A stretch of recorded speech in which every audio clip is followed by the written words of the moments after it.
Good morning. Happy Sunday. Today is the day we remember that Jesus rose from the dead. If we have no other reason to be joyful today, it is to know that our eternal security, our eternal life is secured in Jesus, that he rose from the dead, which proved his success in defeating the enemy and defeating death and hell and all of that. Wonderful. Psalm 103, verse 6. The Lord works vindication and justice for all who are oppressed. You know, we think somehow that everything that God does is instant. And we often find, don't we, when we're praying about a situation, that it takes a passage of time for that situation to change, for it to be turned around or brought to a conclusion. And that's because there are often lots of different people and situations that have to be adjusted in order for the prayer to be answered. It's not just me he's sorting out or you that he's sorting out, but this idea that the Lord works vindication and justice for all who are oppressed. God is at work. He's at work.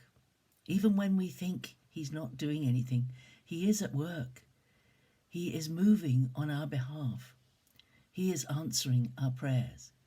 He is giving us all that we need to manage a situation or to live with a situation that perhaps doesn't seem to be changing. You know, we were thinking in church last Sunday that sometimes if we look at the prayers in the New Testament, the prayers that are prayed by Paul and by Jesus are all about the success of the kingdom, all about people being saved and being brought into a fuller knowledge of what God has done for them. Paul never prayed. He asked people to pray for him that the gates, the doors would be open for him so that he could minister to people, he could reach further, and that he would have opportunities to speak about Jesus to people. But he never asked for prayer that he be kept safe or that he be delivered from the hands of people who tried to destroy him. He didn't write from prison saying, please pray that I'll be released so that I can get on with my life.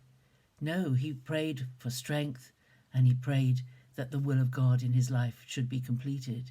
So it may be that sometimes when we have prayed for something, it hasn't been the sort of prayer that God has promised he will always answer.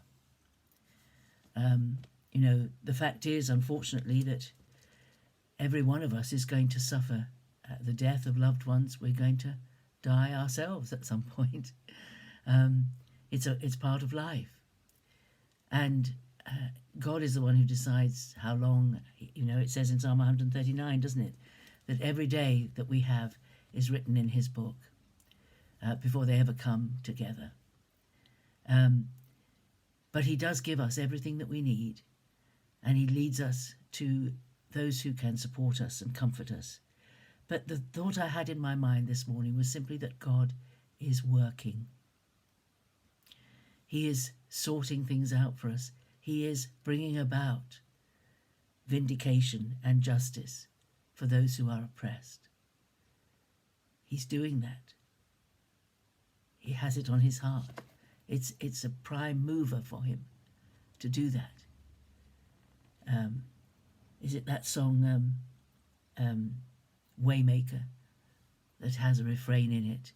Even when we don't feel it, he's working. Even when we don't see it, he's working. He never stops. He never stops working. He never stops. He never stops working. So when you pray about a situation, a good thing to pray is, Lord, if this is not what you want in this situation, Lord, as it says in the Lord's Prayer, your will be done on earth as it is in heaven. If I'm asking for the wrong thing, help me to align with your wishes, and then help me to live and serve you in the circumstances that I find myself in. That's the best kind of prayer, isn't it? Because that's what we say in the Lord's Prayer. Hallowed be thy name, thy kingdom come, thy will be done on earth as it is in heaven. Lord, in my life, let your will be done. Lord, help me to fulfill whatever you're calling me to do. Help me to achieve the things, to pursue the things that you want me to pursue. Help me to know you better. Help me to promote your kingdom more. Help me to be a better servant to you. Lord, to glorify your name. Help me today at church, whichever church you go to, whether it's online or in person. When I meet with your people, Lord, may I be an encourager. May I be a joy bringer. May I be a lifter of people's heads. May I be one who contributes to the blessing that you are sharing amongst us as we meet together. Let that be your prayer this morning, that as you fellowship with anyone else, that you come with thanksgiving and blessing foremost on your lips, and encouragement for everyone that you meet this morning. Have a great day. God bless you. I look forward to seeing you again tomorrow. Bye-bye.